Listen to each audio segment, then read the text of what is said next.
Galera, pode até parecer que eu virei vendedor de carro, mas eu ainda não estou vendendo carro. Tô brincando. Bom, pessoal, hoje a gente está num cenário diferente, né? Nós vamos falar dos conceitos de orientação a objetos, os principais conceitos de orientação a objetos, abstração, classe, objeto, encapsulamento e polimorfismo. E a gente sempre vê quem vai explicar esses conceitos abrir uma IDE, um editor de código e começar a explicar, né, como é que esses conceitos eles estão relacionados, escrevendo código para vocês. Eu quis fazer uma coisa diferente, tá? Eu quis trazer um objeto, de fato, né, e relacionar todos esses conceitos com algo no mundo real. A gente sempre fala que a orientação a objeto é você ter a capacidade de abstrair, né, observar, né, coisas do mundo real e trazer isso para dentro de um modelo computacional. Então vamos fazer isso com esse carro. Eu tenho absoluta certeza que a gente consegue cobrir todos os conceitos. Bora lá. E aí, pessoal, beleza? Bom, vamos falar sobre o primeiro conceito de orientação a objeto, que é a abstração. O que é abstração? A abstração é um processo pelo qual você observa algo no mundo real, identifica características e comportamento desses objetos e o transforma em um modelo computacional. Tá? Bom, como que é esse processo? É basicamente você observar. Tá? Imagina que a gente tem aqui esse carro, um objeto, perfeito? Ele de fato existe. Então, vamos fazer um processo de abstração desse veículo. Então, eu consigo perceber que esse carro ele tem o quê? Ele tem portas, esse carro ele tem rodas, esse carro tem faróis, esse carro tem lanternas, esse carro tem janelas, né? Então, o que eu acabei de fazer foi observar esse carro e identificar características dele, ou seja, como ele se descreve. Tá? Então essa é a primeira parte que a gente fez de identificação, a identificação das características deles. E guardem bem o termo características. Tá? Uma outra coisa que a gente também pode observar no carro é que ele também tem comportamentos. Esse carro ele é capaz de abrir, ele é capaz de ligar, ele é capaz de acelerar, ele é capaz de frear, ele é capaz de desligar e ele é capaz de ser trancado. Ou seja, eu acabei de descrever comportamentos que esse carro é capaz de executar. Nesse segundo momento, eu acabei de descrever todos esses comportamentos possíveis de fazer com esse carro. Né? Então, a primeira análise que a gente fez, a gente identificou as características assim, estáticas dele, né? Ou seja, de como ele é descrito.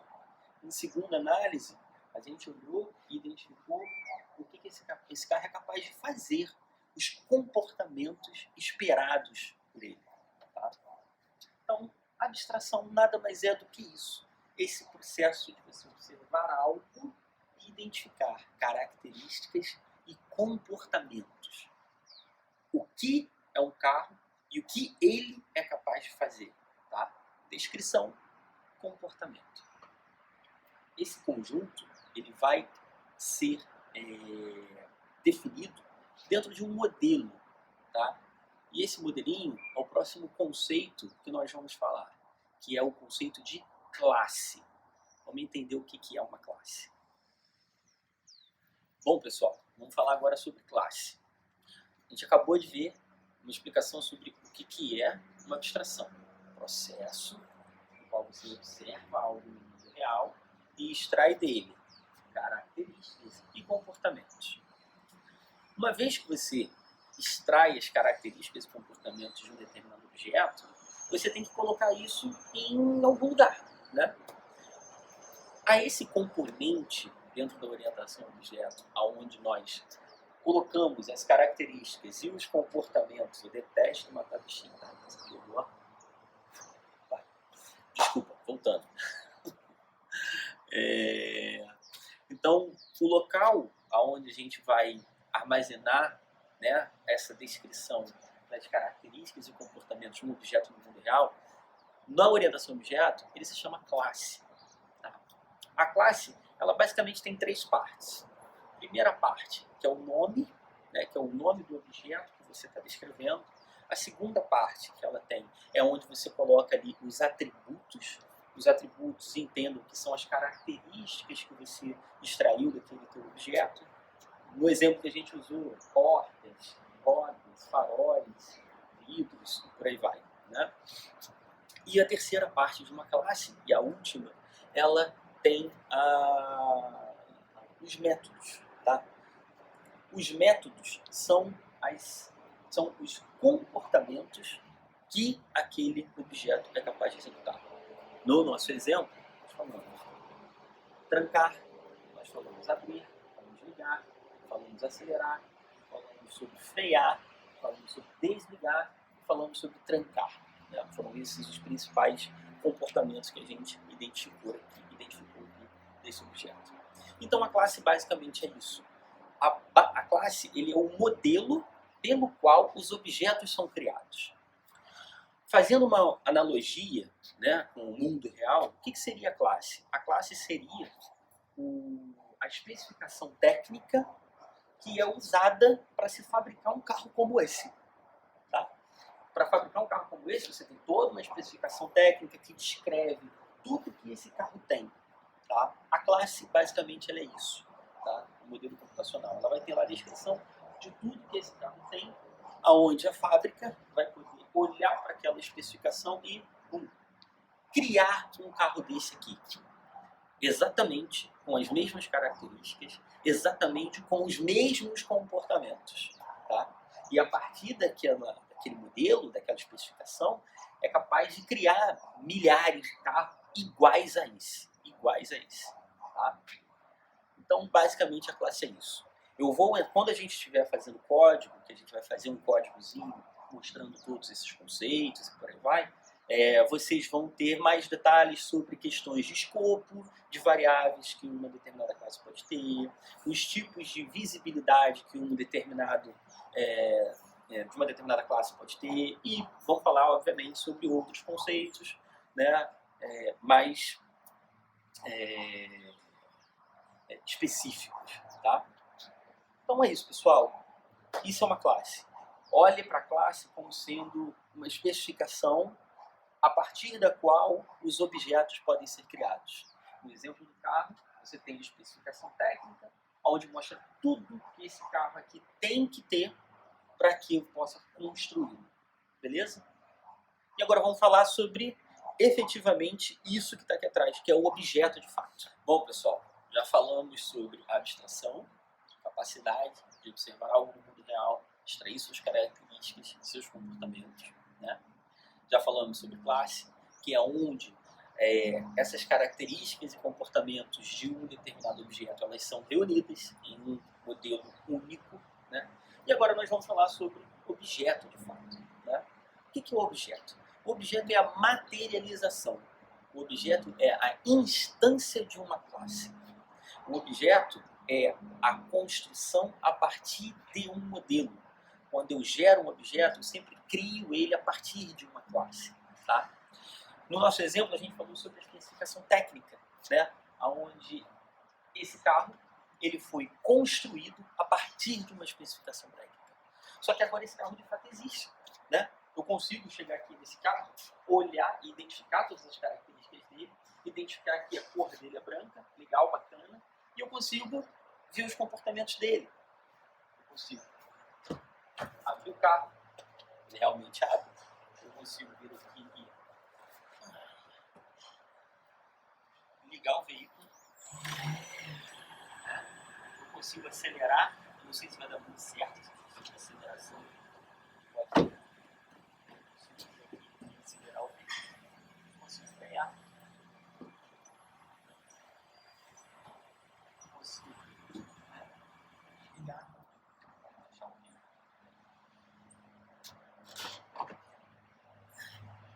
Ou seja, a agora eu tenho de fato um objeto. E a partir desse objeto eu consegui fazer tudo. Identificar as suas características, conseguir brincar com os seus comportamentos aqui, né, na frente, eu espero que tenha funcionado legal. Né? E o mais importante, a partir daquela especificação técnica, milhares de carros iguais a esse foram construídos, mas um não interfere no outro. Apesar deles serem iguais, deles virem do mesmo modelo, deles virem da mesma classe, eles são totalmente isolados.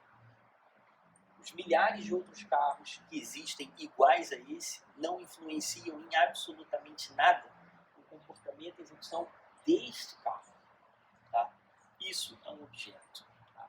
E o bacana, né, o principal benefício da orientação a objeto é garantir esse isolamento. É garantir que esse cara aqui, ele é único e que você pode ter milhões dele, que o comportamento dos outros milhões não vão interferir no comportamento desse carro. Então isso é um objeto, é a materialização. No mundo real, é esse carro de fato. No modelo computacional, são diversas cópias daquela classe que trabalham de maneira única, de maneira isolada uma das outras. Beleza? É isso. Vamos para o próximo. Bom, pessoal, nós já falamos sobre abstração, espero que vocês lembrem. Nós já falamos sobre classe, espero que vocês lembrem. E já falamos sobre objeto. Né? Agora nós vamos falar sobre encapsulamento. Tá? O que é um encapsulamento? O encapsulamento é a capacidade de se ocultar a complexidade de uma determinada implementação, tá? Através de uma interface simples. Tá? A interface ela se caracteriza sempre por ter uma determinada assinatura. Tá? Normalmente, essa assinatura ela é composta pela visibilidade daquela assinatura, pelo tipo de retorno daquela assinatura, pelo número e tipos de parâmetros. Tá bom? Isso é uma interface. Basicamente, ela determina ali uma assinatura. Tá? Então, o encapsulamento ele vai externar o que ele é capaz de fazer. Só que de uma maneira super simples. Você não vai ter acesso ao quão complexo é aquela determinada execução. Vamos trazer aqui para o nosso exemplo. Tá? Esse carro. Se eu quiser abrir esse carro, eu simplesmente abro a maçaneta e abro. Você concorda comigo que no momento em que eu apertei essa maçaneta, um monte de coisa aconteceu para que eu pudesse abrir a porta dele? Me interessa saber o que é que foi que aconteceu? Não me interessa. Só me interessa saber que se eu puxar aqui essa maçaneta, ela destrava e eu sou capaz de abri-la. Só. Eu peguei toda uma complexidade dos mecanismos que estão ali dentro, que de alguma maneira se executam de maneira harmônica e permitem que eu destrave e abra essa porta. Mas eu não preciso saber disso. Só me interessa que eu sou capaz de abri-la. Isso é encapsulamento. O encapsulamento nada mais é do que isso. Se eu quiser ligar aquele motor, eu simplesmente vou apertar um botão e o motor vai ligar. Uma série de execuções serão realizadas para que eu consiga ligar aquele motor. Mas me interessa saber isso? Não. Só me interessa que eu tenho que apertar um botão e o motor vai ligar. Tá? Isso é o encapsulamento. Tá? O encapsulamento é a capacidade da gente ocultar toda a complexidade que está por trás de uma determinada ação, que está por trás de uma determinada execução. Tá? E é isso. Eu acho que não tem melhores exemplos do que trazer isso para vocês. Lembra que o encapsulamento, fundamentalmente para ele, é você ter uma assinatura muito bem definida, onde você vai determinar o tipo de visibilidade, o tipo de retorno, isso é muito importante, o número e os tipos de parâmetros que aquela funcionalidade necessita para que ela atinja um determinado resultado. Agora, como precisa ser feito, você não precisa dizer como precisa. Você simplesmente precisa dizer o que vai ser executado. Beleza? Vamos para o próximo. Bom, pessoal, vamos falar agora do último conceito da série, né?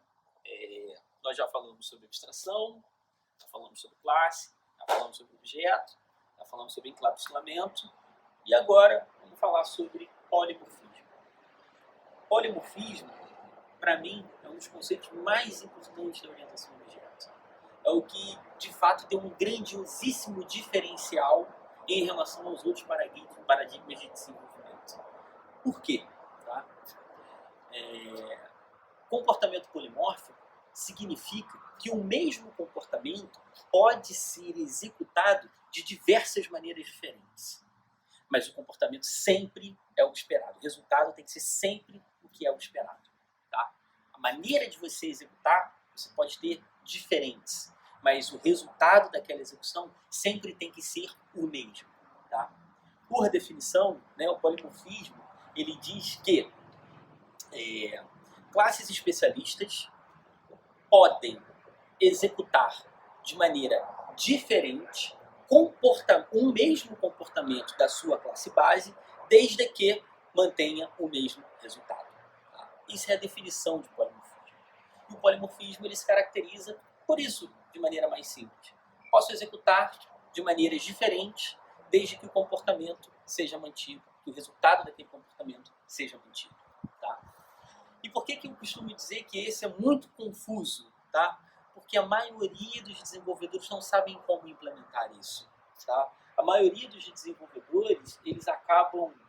O polimorfismo está muito relacionado à herança, né? Um outro conceito que a gente vai falar um pouco mais à frente. Né? E muitos dos desenvolvedores acabam fazendo uso do mecanismo de herança, né? De comportamento polimórfico, mas para reutilizar características e alguns comportamentos. Esquecendo que, quando você faz uma implementação de uma classe especialista, né, e que um determinado componente, um determinado comportamento executado pela classe base não gera o resultado esperado, mais um, ó. Não, vai embora. Desculpa. Quando esse comportamento ele não gera para a classe base o resultado esperado, o seu sistema quebra. Tá? Então, polimorfismo é isso, pessoal. É você ter a possibilidade de executar de maneira diferente o mesmo comportamento, desde que ele não quebre a sua classe base. Tá? Vamos ao exemplo. E para o exemplo, eu vou usar esse carro aqui. Pessoal, vou pegar aqui, vamos ver um comportamento polimórfico no mundo real. Tá? Esse carro, ele tem uma característica bacana. Ele é híbrido. Tá? Ele tem um motor a combustão e ele também tem um motor, né, elétrico. Né? E olha só que bacana. Tá vendo ali? Ó? Motor, né? Tá vendo ali a bateria que esse veículo tem e você tem ali a roda. A roda, ela recebe, né, a força, né, para que ela possa gerar tração, né, para que ela possa ter tração e acelerar o veículo. Né? Bom, o carro está ligado, como vocês estão vendo aqui, né? E vou abrir ali o portão para poder sair com o carro. E olha só que bacana. Eu não estou fazendo nada, só vou simplesmente puxar o veículo aqui para o D, né? Eu estou de cinto de segurança, tá, pessoal? Só para vocês saberem, né? Vou tirar aqui o freio de mão. E olha só que bacana. Eu estou acelerando, o carro está se movimentando e ele simplesmente está pegando a bateria e o motor elétrico está gerando tração para eu acelerar o carro. Então eu vou pegar aqui, estou acelerando, acelerando, acelerando, e o que eu espero é que ele faça exatamente isso, que ele ande. Estou acelerando, o carro está andando. Porém, né, em algum momento, pode ser que eu precise de um pouco mais de força. Tá ali o cachorrinho, para ficar tranquilo que eu estou vendo. Olha lá que bacana. O motor elétrico ligou, ele está gerando, né, força lá para gerar tração na minha roda. Eu estou aqui, né, subindo, bacana. E eu não faço a menor ideia de qual dos dois está funcionando agora. Né? Na verdade, estão os dois funcionando. A tração está jogando para os dois. Isso é polimorfismo. O comportamento que eu espero é que eu consiga gerar aceleração, certo? e o carro ande. Agora, se é o motor elétrico que está gerando o impulso, se é o motor a combustão que está gerando, eu não faço a menor ideia. É o mesmo comportamento sendo executado de maneira diferente, porém o resultado é o mesmo. Tá aí um belíssimo exemplo de polimorfismo para vocês. Então é isso, pessoal. Comportamento polimórfico.